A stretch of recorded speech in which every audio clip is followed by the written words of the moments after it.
have your attention for a moment. I'm Billings lawyer and the vice chair of the Montana Taxpayers Association, and we want to welcome you all to our annual meeting.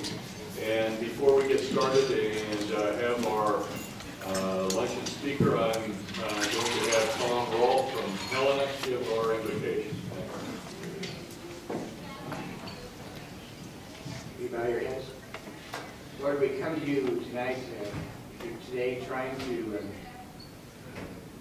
learn about our state, make decisions that will affect the people of our state. And we ask that you guide our leaders to make decisions that are from you and not from us. Give us wisdom beyond our own abilities, give us strength to do what's right. In Jesus' name we pray.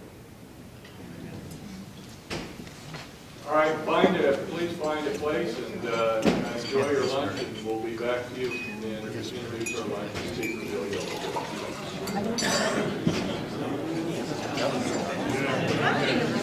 Are you from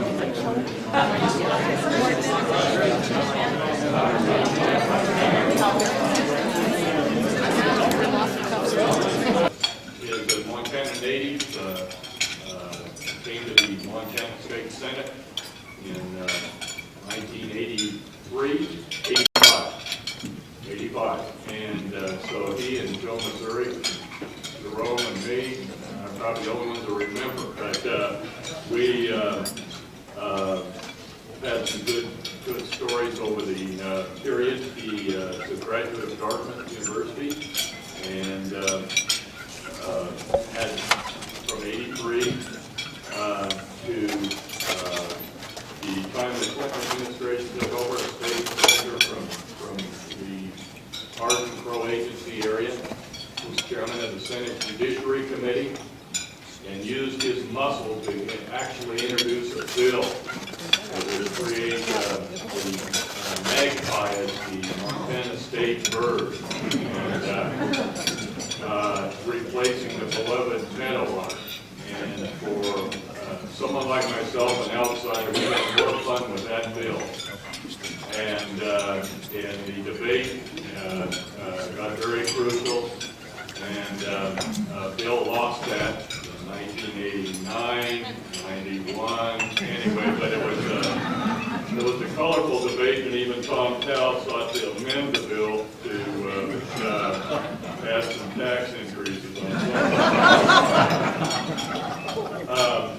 Bill was the regional administrator for the Environmental Protection Agency in Denver and survived 8 years away from Montana.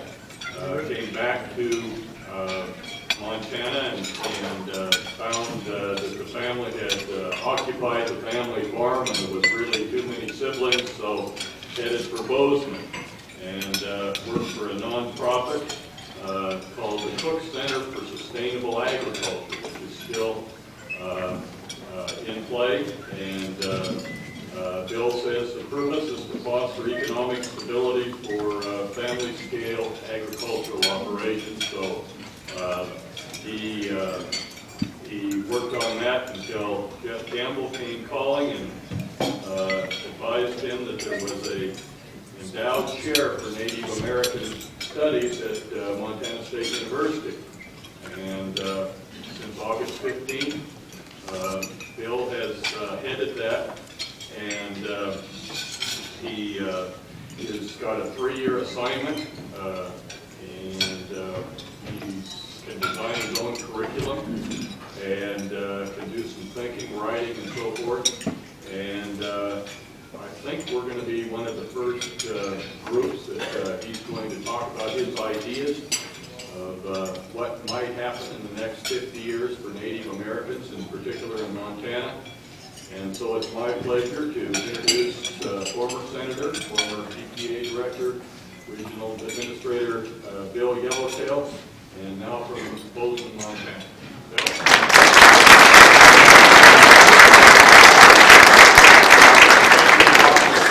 Well, it's terrific to be here, and of course in this season we're all thinking about what's going to go on a few blocks away. What? I'm out of there. You know, I introduced myself to strangers these days if necessary. I try to dodge the subject altogether, but if I have to, I admit that I'm a recovering politician, 12-step program and all.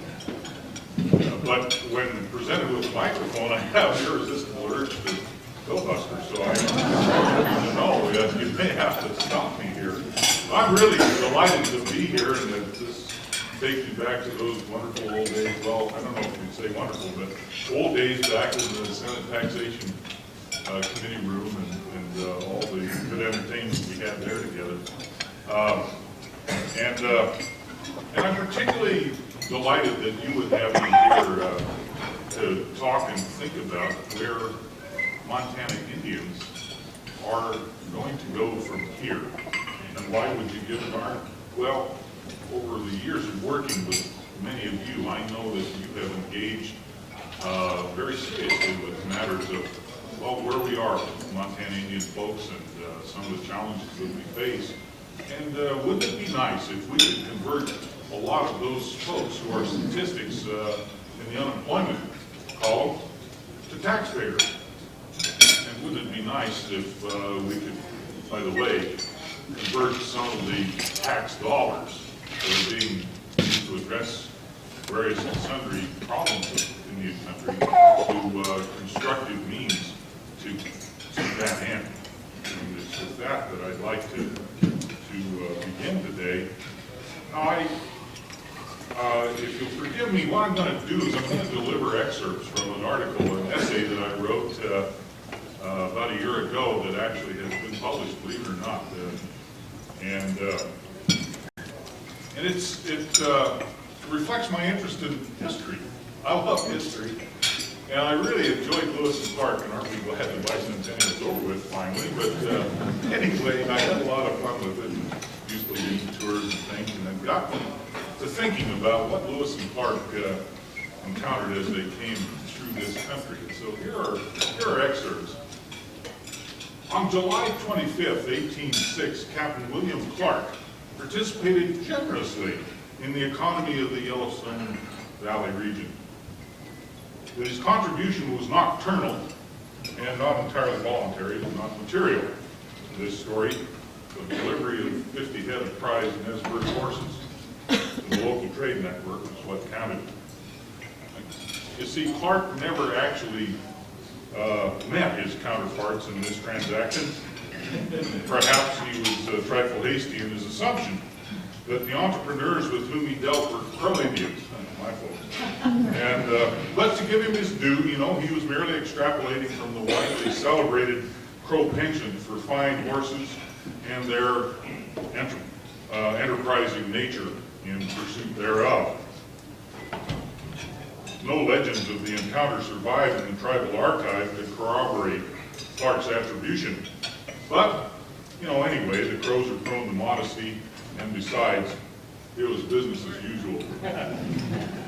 See, Clark was, as you know this history, Clark was exploring the Yellowstone during their return to civilization, having divided the tour of discovery into, with Meriwether Lewis, into two parties. Lewis, for his part, by the way, contributed a few horses to the Blackfeet economy on his loop up north of the Missouri. Both parties stoically bade their investments adieu and proceeded onward in their accustomed dugout canoes and bullboats. Well, the vital common thread for their reportage to President Thomas Jefferson was that Native inhabitants throughout Louisiana Territory were a thoroughly independent, business-like lot, sharp entrepreneurs, and shrewd dealers. Lewis and Clark got along best when they respected and participated in the established trade economies as they did while wintering over among the Mandans and Hidatsus. There they fabricated, for example, iron implements at their own portable forge to barter for staple commodities of corn and squash that sustained them through the bitter winter of 1804 and 5. Lewis was astonished, by the way, to arrive in the Nez Perce community over on the west side of the divide a few months and 1,000 miles later, only to find that one of these trade axes had actually preceded him. The Germans leave it to us to speculate on the chain of transactions that brought it there. Indeed, Lewis and Clark's experience revealed that rather than an empty wilderness ripe for simple exploitation, the West was a continuous map of economic systems, intricate in culture and society, interactive and adaptive, and sophisticated in commerce. It was often an exercise in free enterprise at its best. The Corps were roundly skinned at horse trading with the Lemhi Shoshone. Sergeant John Ordway noted in August, on August 27th of 1805. But they had to be good sports about it because the classical supply and demand curves were necessarily crossing very high on the graph for the time being, and time was money, or, well, trinkets anyway. The point to be extracted from all of this, in this engaging story, is that American Indians never have been strangers to the good old American entrepreneurial spirit. Lewis and Clark experienced it in spades.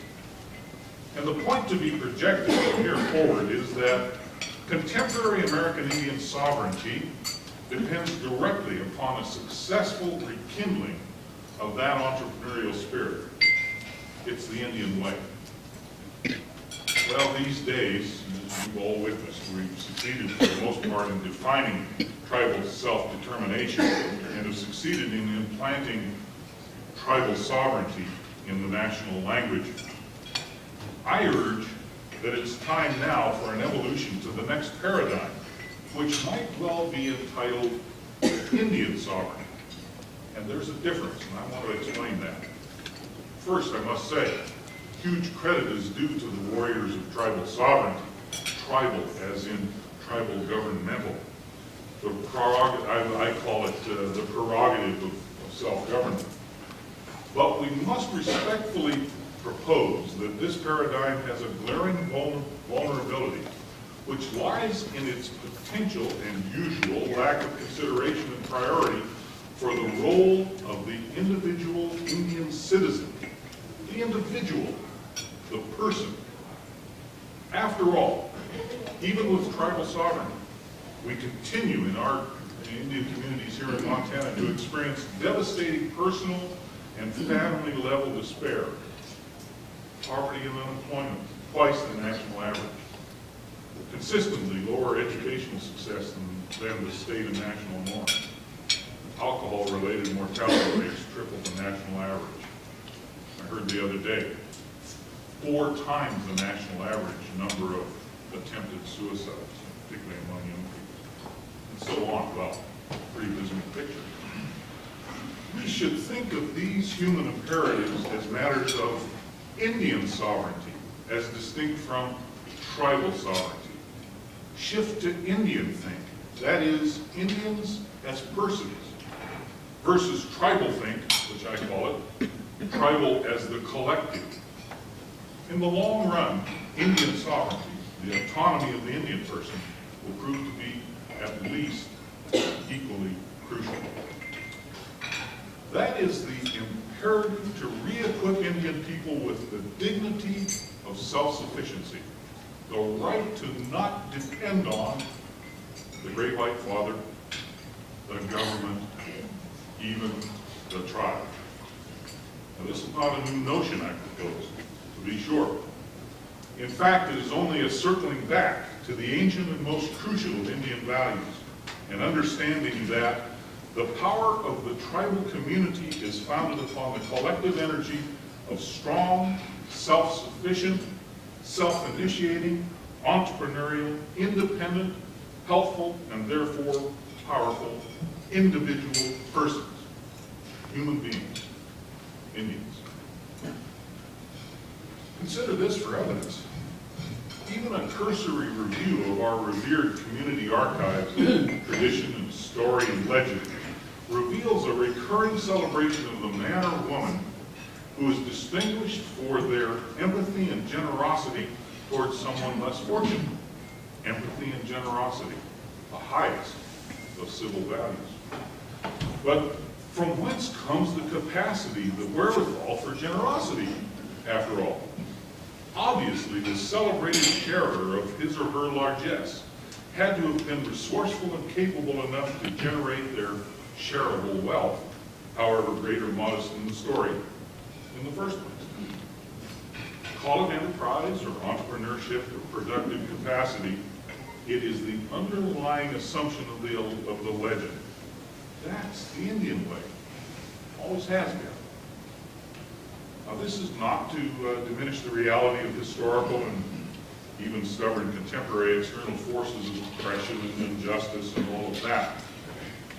But, you know, and I must say, the bicentennial observance of the Lincoln Park Corps of Discovery of those bitter memories of injustice and tragedy. But thoughtful Indians, like Amy Mossett, out of Montana, a North Dakota Hidatsa Mandan historian, insists that we must move on. She says, our tribes have survived catastrophic events in the past 200 years. But if we grieve forever, we'll never move forward. Along the line between the day and the time of Lewis and Clark, something has gone awry with our proud and powerful Indian myth. Using that term, by the way, to mean self-actualizing identity, we Indians have to figure out, you see, how to apply our personal finite energy to a constructive belief system and a corresponding action plan. Now, others say the same thing. My colleague down in Bozeman, a Northern Cheyenne graduate student named Michael Runningwolf, declares the imperative philosophical base. He says, empowerment not crafted by one's own strengths is an illusion.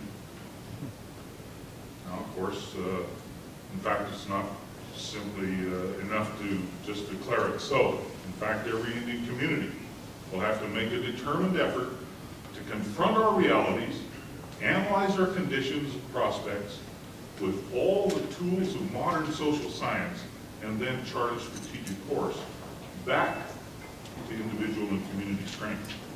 We have to do it by ourselves, for ourselves, in order that we will understand it, own it, and believe in it.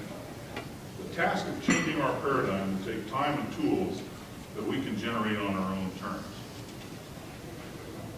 Emphasize again, contrary to perhaps what's been wrong with this story for a long time, is that Indians have not had opportunity or sufficient opportunity to own and acknowledge and chart their own destiny. So I propose that it's time to move beyond training only teachers and lawyers and petroleum engineers and begin preparing some smart, energetic, and dedicated young Indian sociologists and psychologists and geographers and economists and MBAs. That's not to deny the crucial imperative of the tribal consciousness. After all, we're keenly aware every moment of who we are and what we are and what we're about as Indians. The trouble is, you see, that we Indians, and everybody else for that matter, are so focused on tribal thinking, tribal sovereignty and the like, because they're vastly entertaining matters of tribal jurisdiction and the like that are infinitely sexier and more entertaining than the daily exigencies of Indian living. Reactively, tribal governments try hard to rescue people by program. Typically, comparatively little of tribal government energy and budget ever goes to the initiatives that would empower people towards sustainable self-sufficiency.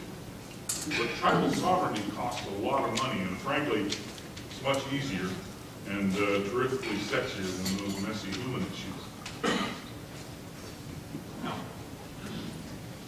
it's not our intention to downgrade the necessity for the inherently governmental services of the tribe in the functional arenas that government can do well. But let us simply insist that the proper economic role for tribal government ought to be to ensure necessary infrastructure and then facilitate private enterprise for Indian entrepreneurs, individuals, with an eye toward building the capacity of individuals and families to be truly independent. Two gentlemen from Harvard, Stephen Cornell and Joseph Kalt, point out the necessary prerequisites for sustainable entrepreneurship in Indian communities as it might be defined by tribal government.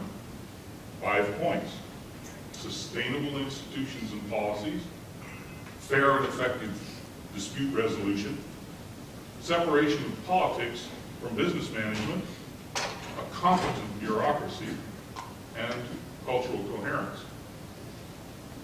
Quoting them, tribes have had to back up their assertions of self-governance with the ability to govern effectively. It is one thing to have the power to govern, it's another to deliver effective governance. Cornell and Colton go on to assert that economic self-sufficiency is a crucial element of meaningful self-determination. And there's plenty of evidence that tribal government can make it or break it. Some of you that have the experience in trying to deal with tribal governments have witnessed that.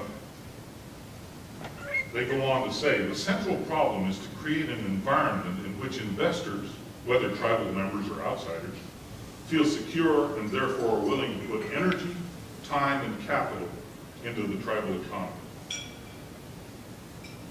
I would just say parenthetically here, or as an aside, that Kalt and Cornell, while their work is terrific, and I commend it to you, the Harvard project on Indian economies, Indian economics, is terrific work. It is still focused in tribal things, whereas my interest is in extending that on, as I've said already, to Indian things, the capacity of the individual Indian, the person and their families to be economically independent. Well, what endures and shall always sustain us if we choose to pursue it is our strength, our uniqueness, and our confidence as Indians. And we've persevered over these hundreds of years, and ever since Lewis and Clark came through here and the like. And I don't think that's going to change. The question is, in what form will we persevere? So I don't think we need much, but we can't function in today's world without some semblance of economic dignity. Accordingly, we have to give Indians permission to pursue that age-old but now remembered paradigm of entrepreneurial self-sufficiency. It's not a new idea. I know that that's not all of the solution, but at least it has to be part of the puzzle. We have to trust that if we empower our people to seize their own Indian destinies, then they will take care of our tribal sovereignty. That's the Indian way. Well, we started out with Lewis and Clark contributing to the Yellowstone Valley economy, and that was a noble effort. Then we contemplate what might have happened if Clark had found the crows indeed.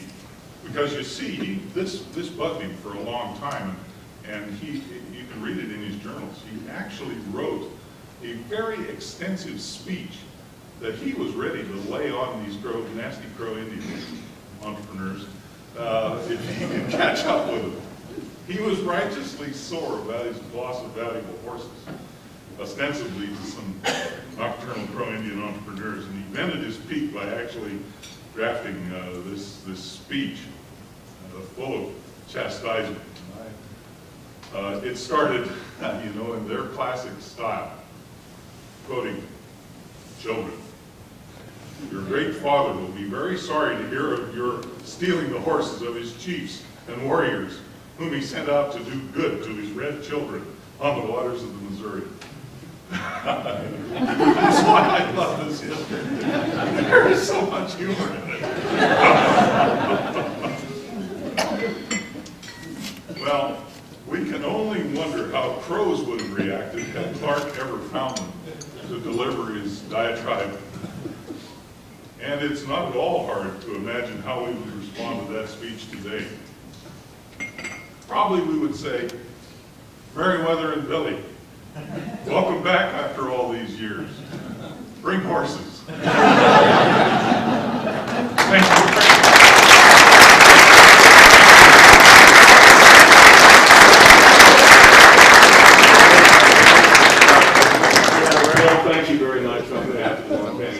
Taxpayers, wonderful speech.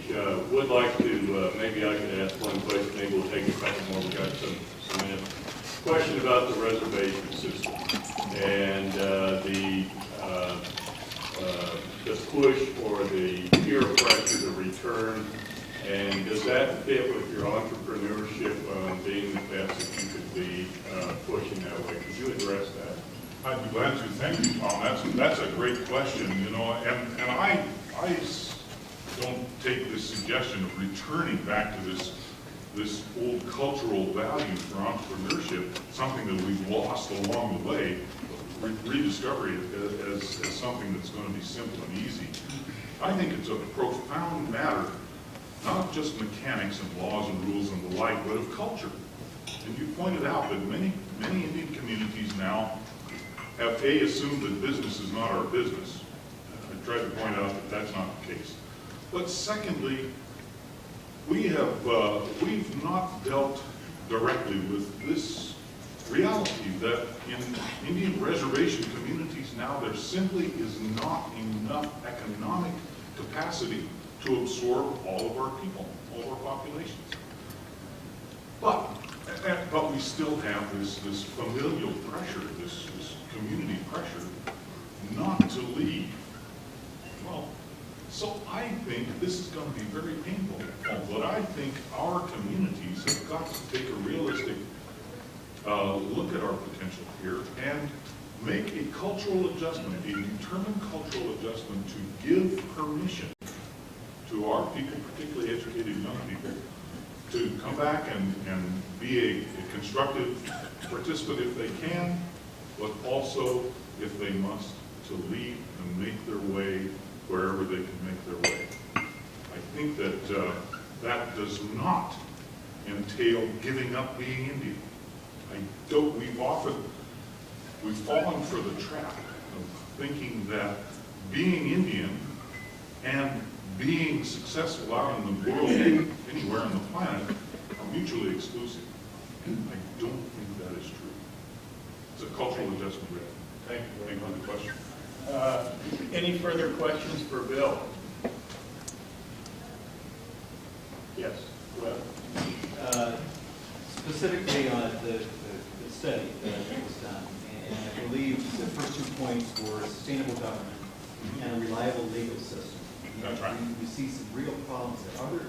Are there opportunities that others can do to help in those 2 arenas? It seems like we see continual upheaval in tribal governments, constant turnover. I guess maybe the same should be said about legislatures as well. But on the other hand, the legal system too seems to be a real impediment, not only for starting businesses, but also attracting businesses. We hear from our members, I work for the State Chamber of Commerce, across the state, Indian-owned businesses as well. They absolutely cannot find workers, but they are not going to go to the reservations because of the legal system and start their business there. What can we do from those 2 perspectives? Well, you're absolutely correct. You know, as Colby Cornell from Harvard pointed out, that's the crux of the matter in terms of doing entrepreneurship in Indian country. It doesn't matter whether you're Indian or not. I remember well when my coach here, Senator Joe Mazurek, carried the Uniform Commercial Code in the Montana legislature. When I go around and have an opportunity to talk to tribal governments, I explain to them as best I can, even though I never understood his bill. Nor did he. Well, I'm sure he did. But you know, things like a uniform commercial code, I don't have any problem with transporting the Montana Uniform Commercial Code right out of the MCA and put it in tribal code, and then backing it up with a dispute resolution system, a tribal court system, that is dependable and independent from the vicissitudes of tribal politics. You know, we have, you guys, you Democrats and Republicans, you think you got politics? That's child's play compared to That's why I'm not tough enough to get into that. But anyway, your point is exactly right, and I think there are some great model commercial codes out there, and I think that we need to, what you can do is join with tribal councils in a good faith conversation about that necessity. You know, I don't think, I'm guessing, I don't know, but I'm guessing that you probably don't have much of a conversation with tribal council, tribal business council. Well, I think it wouldn't hurt to reach out and talk about these kinds of realities. Thanks for your question.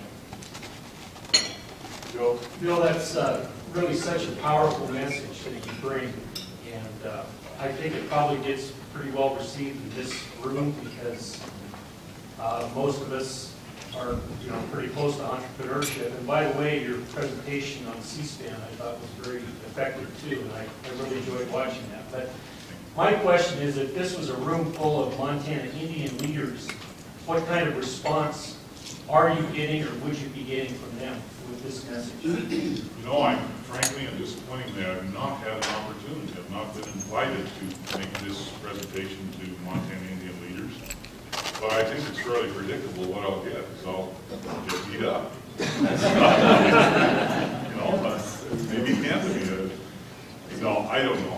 This is controversial stuff. You guys get it. It's not second nature for you. But I need to be careful to make this argument that I'm not treading upon or opposing Indian tradition and culture in order to rekindle, as I said, rekindle the entrepreneurial spirit. Somehow that's been boiled out of us over a couple of hundred years, but I need to make the point. Look at our treasured stories and legends, and they reflect this entrepreneurship. But what we've got to do is figure out a way to translate that principle, those principles of those old stories into 21st century relevance. And that is not going to be easy. It's going to set up a whole bunch of defensiveness and controversy. I fully expect that. Well, I commend you for bringing that message, and I think that that anyone has to listen to what you have to say. Thank you. Well, I think we're making progress, though, by the way. If you tune up, by the way, the Confederated Salish and Kootenai Tribes website, the official tribes website, prominent on their website is a listing of the Salish and Kootenai entrepreneurs, business people operating on their reservation. I counted 2 years ago, and there were in excess of 90 of them now. There is one tribal community that officially are celebrating their entrepreneurs. Well, that's a terrific model, it seems to me. Okay, thank you. Anyone else, one or two? Go ahead. Bill, how do you encourage the individual leadership, but also maintain the culture and collective of the lives?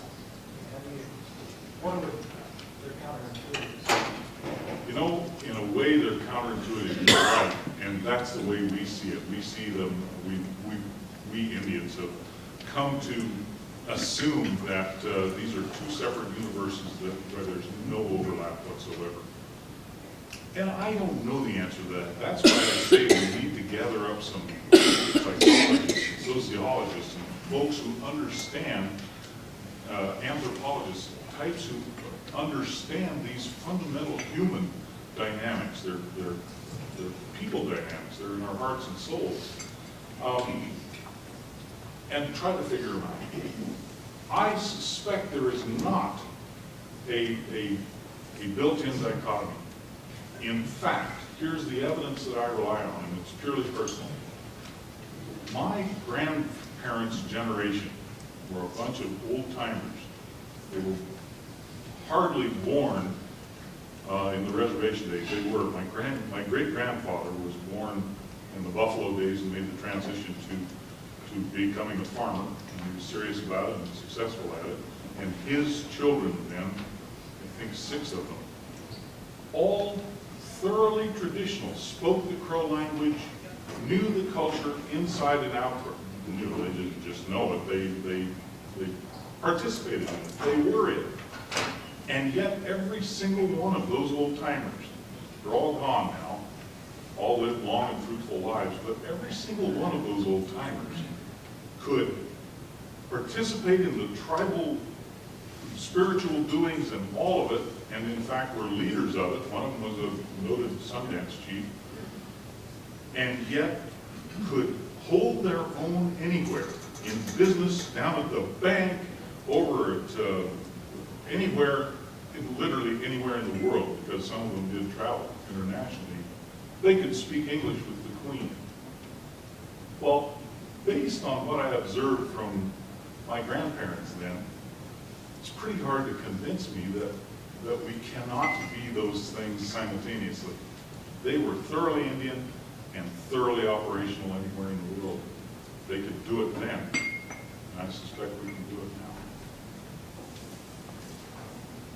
Well, thank you very much, and I've been given a high sign from Rick Hayes that the luncheon speeches need to move over to, we're across the hall, down the next room, and everyone's invited to the annual meeting of Montax, and we've got some very exciting panels, pretty exciting panels. We're in the fun, again, thanks to Bill Yellowtail and Good speech. participation today. Thank you.